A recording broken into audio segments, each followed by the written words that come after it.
And we're live. Woody's on a fucking adventure right now. That's what we'll transition to. We'll talk about the adventure a little bit. So Woody has decided to have an adventure. All right, he's got a motorcycle, and he's got kind of a touring motorcycle. That's not the right word. What's the adventure motorcycle? Oh, whoever named that was really did a good job. Fucking jerking Is themselves. it normal? What are we gonna name it? Touring, travel, adventure. Adventure. The bad. Aren't most of our owners gonna drive around on the weekend and come back home? Adventure. To start. What do they cost? $20,000. So not mine. Not his. So Woody's I don't know why you go all out. Get one of those fucking Africa expedition bikes. Heavier is not better. No. So you're taking a bike across like the country whole or something? Fucking country. And here's the best part, man. He ain't riding on roads where he's going. They don't need roads. He's going dirt roads and trails from North Carolina to, is it Oregon? So it used to go to Oregon. They've changed it. Okay. Now it goes up to like Idaho, then swings back to Wisconsin by the Great Lakes. Fuck. What a terrible route. Not in a straight line at all. There's no straight line. Like, yeah, well, it used to be this straight thing. They call it the Oregon Trail, believe it or not. And but now it just goes from North Carolina down to Miami, Florida, and then we hop on a boat to Cuba. All right, it's like outlining no reason the country. for it at all. No reason for the boat trip. God, that's a real roundabout. Is this like a group thing? No. So yeah, apparently this guy found dirt roads that kind of make a horseshoe around America. They'll probably connect it in a few years. Yeah. So it's me and one buddy, and we left. Now in North Carolina, it's mostly paved. So we did get off road the day before yesterday. We both crashed, and so there've been 3 crashes so far. One was me. Mm-hmm. Yeah. How fast were you going when you crashed? I'm thinking. So I was probably going it was a gravel road. I was probably going 25 headed into the curve, but damn, what the fuck? So here's the deal. Picture it's a gravel road. Under the gravel is super hard packed dirt. So when the gravel is loose on it, there's not a lot of it, it kind of operates like ball bearings, which I can deal with because it's a predictable kind of slide movement. When the gravel is deep, it kind of works like sand. And I'm either not skilled or it's impossible to really turn sharp in deep sand or even slow down much in this loose gravel. It's 6 inches deep, 4 inches deep, something like that. So I'm headed to the turn too fast, which is half of the primary mistake, one of the lessons learned. Mm-hmm. The other was all the thick, the deep gravel accumulates towards the outside of the turn, which is both the low side and where it gets pushed by people driving on it. And if you stay on the inside of the turn, it's not so deep. Wish I was there, but I wasn't. Instead, I was by the cliff side. So I got slowed down all the way to 5 miles an hour. And it was clear that the bike was going off the cliff. So I made this move where I sort of deposited the bike on the road and jumped off the cliff. What? I fell about, I said 6 feet. My buddy said 8 feet. Take that for what it's worth. Onto a pile of rocks like this, like human head bigger than. Good landing. Yeah. So, and I get down there and I'm doing this systems check, how fucked up am I? And I've got a finger that's all out of place and isn't bending right. And I'm like, what is happening here? Oh, there's just a tree branch in between my fingers. All right, that much is cool.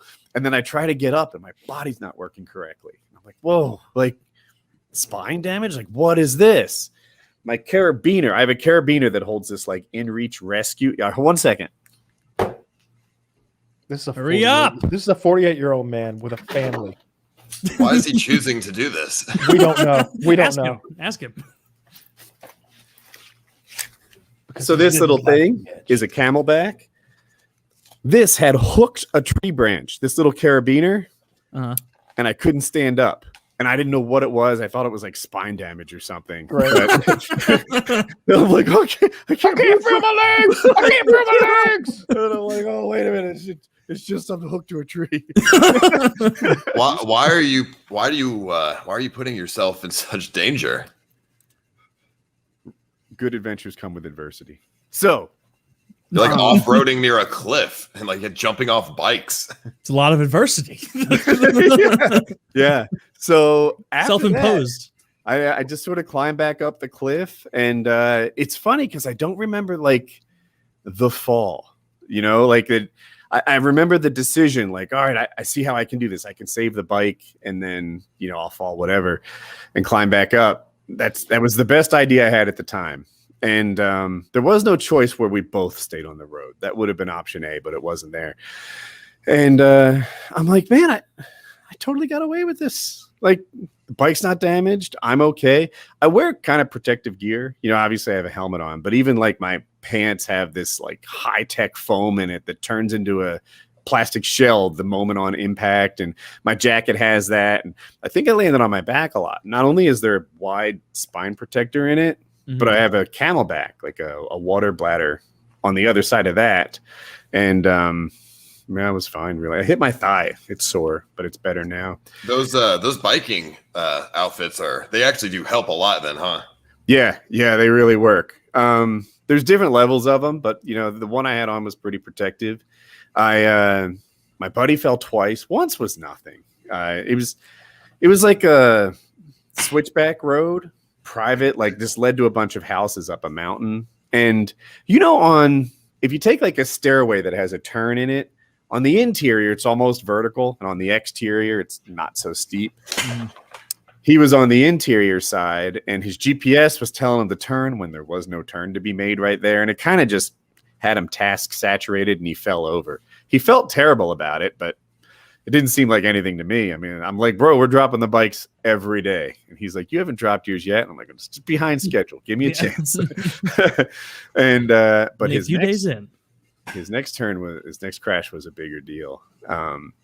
He didn't make it, right? We're on this. What if that was how this ended? We're going downhill on a road called Tail of the Dragon. And I forget the stats. Maybe someone can look them up, but it's something like 384 turns in 11 miles. You're in the Smoky Mountains, eh? In the Smoky Mountains, yeah.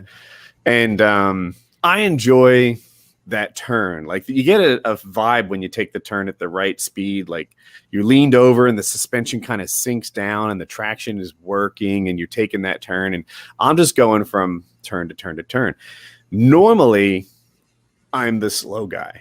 And when you're the slow guy, you've got three choices. You can either try to keep up in the turns, which is dangerous, and that's the worst move.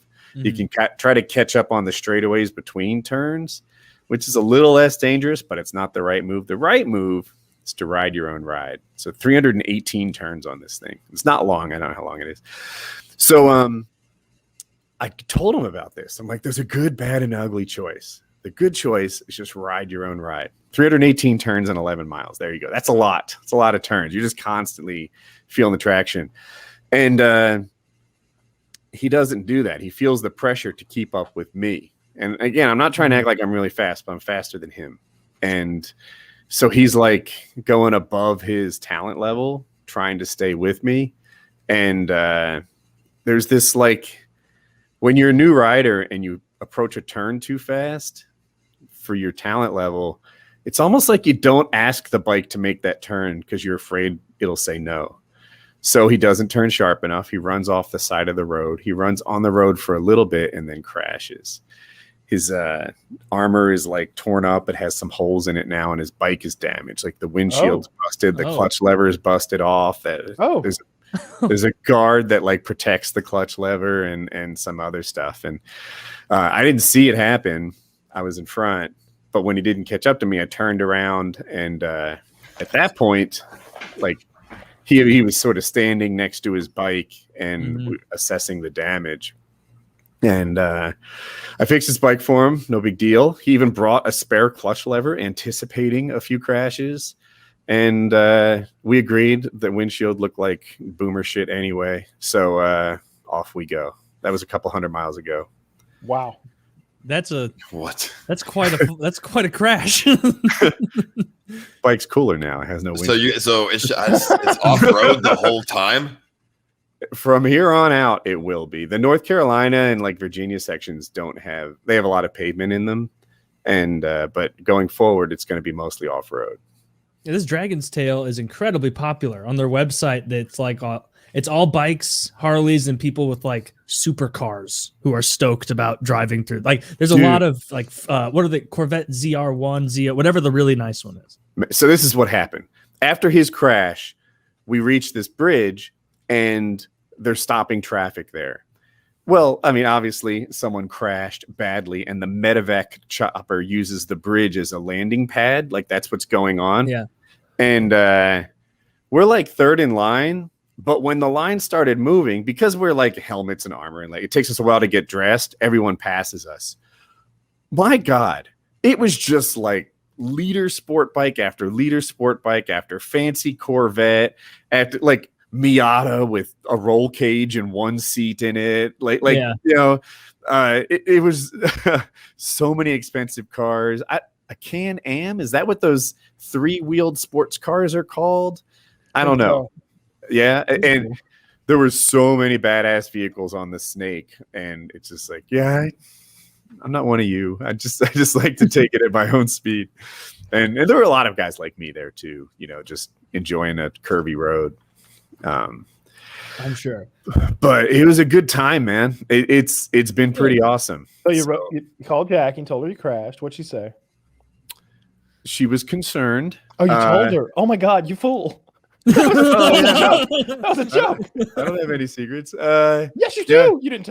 I mean, we're being fair. You didn't tell her that time that there was that incident with the paramotoring where someone else was, harmed. I don't remember that time. The incident we're talking about. You kill someone on a paramotor? I don't know what he's thinking of. Well, there was that guy who got fucking, what do you call it, gift wrapped. Yeah, which one? Oh, with the SIV course that happened not long ago. I don't know, man. You don't know? I don't know. I don't want to say anything that we shouldn't say, but someone got gift wrapped and they didn't make it home that night. And then I was like, maybe don't tell Jackie. And you're like, yeah, probably not. I tell her about my incidents. I don't tell her every time someone in my universe gets hurt. That's fair. Doing the exact same thing you're doing, but worse. Yeah, but not as talented. Exactly. Honey, just less talented guys died today doing the exact same thing I was doing. Luckily, some dummy is going home in a box. In her head, she's thinking about like every time you stub your toe walking around the corner of the house and everything. They don't have your ability to avoid. She's damage. Like, yeah, Ninja Woody, he'll be fine. So yeah, we've had 3 accidents so far in 3 days, I guess. So right on schedule, maybe. Yeah. Hopefully, you're kind of doing that beginning curve where it approaches 0. Never quite gets to 0, but it's asymptotically approaching 0, whatever it's called. Dude, I'm pretty excited. I'm having a good time so far. And I wanted a little hardship. I thought it was going to be a flat tire, but it's look, cool sailing stories don't come from calm seas. Yeah. And there is plenty of time for you to have a ton more accidents and ruined tires and, Yeah, my tire. I was looking at the rate at which it was balding, and I'm like, cool, I'm going to make it in Oklahoma. As a matter of fact, not at the beginning of Oklahoma, the very end of Oklahoma, I have a scheduled tire change. I've sent tires and inner tubes and stuff to a mechanic. I've set it up. We're all set. I didn't realize how much faster my tires would wear with all the luggage on it. And Chris and I are both.